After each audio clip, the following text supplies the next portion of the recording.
আপনি যদি কারো প্রতি হিংসা করেন তাহলে কি হবে? আপনার ক্ষতি কি? আপনার যত নেক আমল ধ্বংস হয়ে যাবে। হিংসা সেভাবে নেক আমলকে পুড়িয়ে দেয় যেমন করে আগুন কাঠকে পুড়িয়ে দেয়। হাদিস শুনেছেন হাদিসটা? হিংসা সেভাবে নেক আমলকে পুড়িয়ে দেয় যেভাবে আগুন কাকে পুড়িয়ে দেয়? কাঠকে। আগুন কাঠে আগুন ধরিয়ে দেন, কাঠ বাকি থাকে, কয়লা ছাই হয়ে যাবে। ঠিক একইভাবে আমল নামের নেকি সব ছাই হয়ে যাবে। আর যদি আপনাকে কেউ হিংসা করে, ঈর্ষা করে, মানে ঈর্ষা না, হিংসা করে এবং আপনার দিকে বদনজর দেয়, হ্যাঁ, আপনার ক্ষতি চায়, আপনার সাথে কুফুরি করে ইত্যাদি, তাবিজ কবজ করে, তখন আপনারও ক্ষতি হতে পারে। চোখ লাগলে, বদনজর হলে, তাবিজ কবজ, আপনার ক্ষতি হতে পারে। আর এই ক্ষতি থেকে আপনি বাঁচবেন কিভাবে? এটা তো আপনার হাতে নাই, তাই না? কেউ যদি আপনাকে ঈর্ষা হিংসা করে, এটা তো আপনার হাতে নাই, আছে? নাই। একটা উপায় হচ্ছে মানুষের থেকে নিজেকে যত পারেন আড়াল করার চেষ্টা করেন। এই যে বারবার বলি না, এত শোডাউনের দরকার নাই, ফেসবুকের দরকার নাই, অনলাইনের এই যে ছবি টবি দরকার নেই, এমনি এমনি বলি না। আমরা চাই যে মানুষ থেকে যতটা পারি আড়াল হতে, যতটা সম্ভব। কারণ এখন তো এর চেয়ে বেশি কিছু পাচ্ছি না, এতে ক্ষতি আছে, মানুষের চোখ লাগে। এখন আপনি বাঁচবেন কিভাবে? প্রতিদিন সূরা ফালাক, সূরা নাস, ইখলাস সকাল সন্ধ্যা 3 বেলা করে, সকাল সন্ধ্যা 3 বার করে সূরা ফালাক, সূরা নাস, সূরা ইখলাস। প্রত্যেক নামাজের পর আয়াতুল কুরসি, ঘুমানোর আগে আয়াতুল কুরসি, সূরা বাকারার শেষের আয়াত, সূরা মুলক।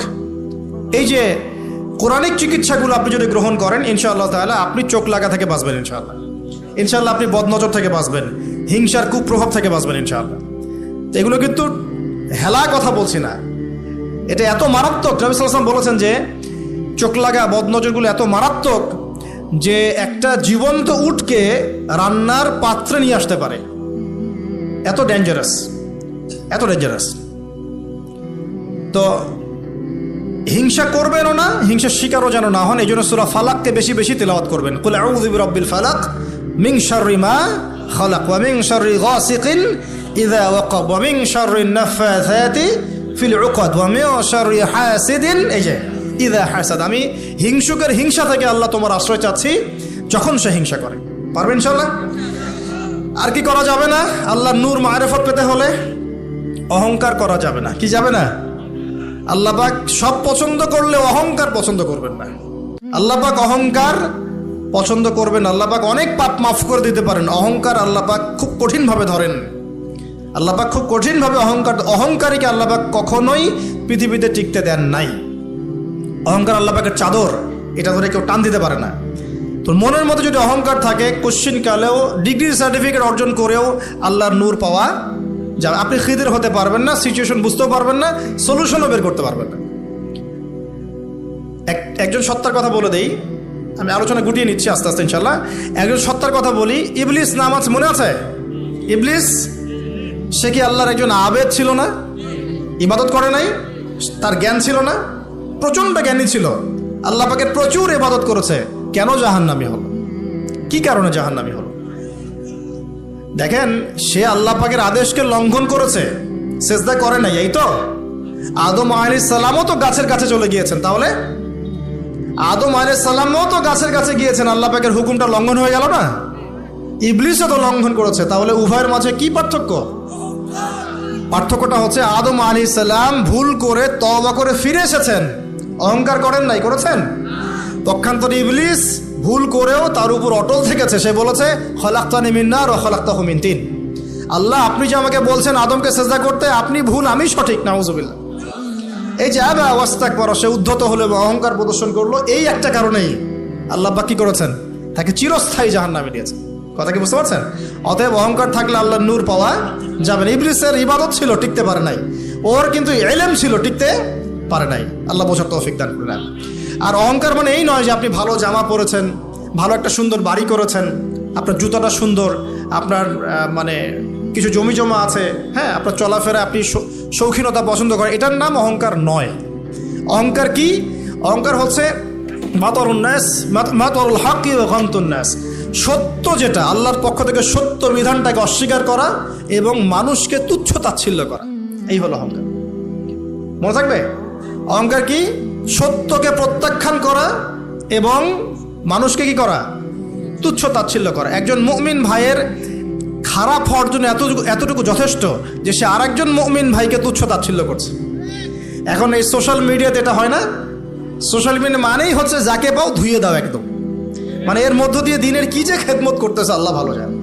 অথচ আপনি তারে বসায় দেন এসব চেয়ারে, দেখেন কয়টা লাইন বলতে পারে এখানে বসে, দুটা হাদিস মুখস্থ করতে দেন, 40টা আয়াত মুখস্থ করতে দেন, দিনের জন্য একটা বই লিখতে দেন। মানে এখন দেখবেন এমন একটা যুগ চলছে, যারা কাজ করে ওরা বেশি সমালোচনার শিকার হয়, যে কাজ করে না ওর কোনো সমালোচনাই নাই। অন্তরটা পবিত্র হবে ইনশাআল্লাহ আজ্জা ওয়া জাল। হিংসা করা যাবে না, আল্লাহ নূর পেতে হলে অহংকার করা যাবে না। 3 নম্বর একটা জিনিস বলে দেয়, কি করা যাবে না? কাউকে অপবাদ দেওয়া যাবে না। কাউকে কোনো মিথ্যা অপবাদ দিলে অন্যের হকে আপনি দায়গ্রস্ত হয়ে যাবেন, তখন অন্যের হকের দায়গ্রস্ততা পূরণ করতে আল্লাহর কাছে আপনাকে কঠিন বিচারের সম্মুখীন হতে হবে।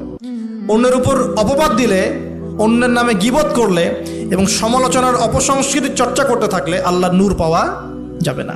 4 নম্বর কি? 4 নম্বর পরশ্রী কাতরতা। অন্যের সুখ দেখে, উন্নতি দেখে, অগ্রগতি দেখে আপনার সহ্য হয় না, জলে। ঠিক আছে, এইরকম মিন মাইন্ডেড মানে ছোট লোকের মনোভাব থাকলে কোশ্চিনকালে আল্লাহ নূর কলবে আসবে না। আর 5 নম্বরটা হচ্ছে মানুষের প্রতি দয়ালু হতে হবে। কি হতে হবে? দয়ালু। দয়ালু মানে কি? যে সবাইকে আগে নিজের ভাই মনে করতে হবে। একজন ব্যক্তি পলিটিশিয়ান হোক, মিলিটারি সেক্টরে থাকুক, পুলিশ হোক, বিজিবি হোক, আনসার হোক, সাধারণ মানুষ হোক, যুবক যুবতী, কিশোর কিশোরী যেই হোক, এদেশের সবাই আমার আপন ভাইয়ের মতো, সবাই আমাদের ভাই, সবাই মুসলিম ভাই। হ্যাঁ, ওদের মধ্যে মাযহাবী পার্থক্য থাকতে পারে, তরিকার পার্থক্য থাকতে পারে, পলিটিক্যালি পার্থক্য থাকতে পারে, মতাদর্শের পার্থক্য কি থাকতে পারে না? থাকতে পারে। সবার মত কি একরকম হতেই হবে? কিন্তু তারা সবাই আমার মুসলিম ভাই। যতক্ষণ পর্যন্ত না তারা প্রকাশ্য কোনো কুফরির ঘোষণা দিয়েছে, ততক্ষণ পর্যন্ত কি সবাই মুসলিম ভাই। আগে সবাইকে ভাই মনে করে জনদরদিত হতে হবে। আগে সবার ভালোটা বুঝতে গেলে আগে জনদরদিত হতে হবে, রহম দিলওয়ালা হতে হবে। আপনি হকের উপর থাকবেন, ন্যায়টা ন্যায় হবে, অন্যায় অন্যায়। ন্যায় যদি আমার দুশ্মনও করে সেটাও ন্যায়, আর অন্যায় যদি আমার বাড়ির লোক করে সেটা অন্যায়। একটা সৎ অন্তর লাগবে তো আগে। এই রহম দিলওয়ালা না হতে পারলে খিদির হওয়া যাবে না। কারণ আল্লাহ পাক খিদির সম্পর্কে বলেছেন যে আমি খিদির আলাইহিস সালামকে আমার পক্ষ থেকে রহমত দিয়েছিলাম, দয়া দিয়েছিলাম। সুবহানাল্লাহ। ওয়া আল্লামনাহু মিন লাদুন্না ইলমা, এবং আমি আল্লাহ খিদিরকে আমার পক্ষ থেকে জ্ঞান শিক্ষা দিয়েছিলাম।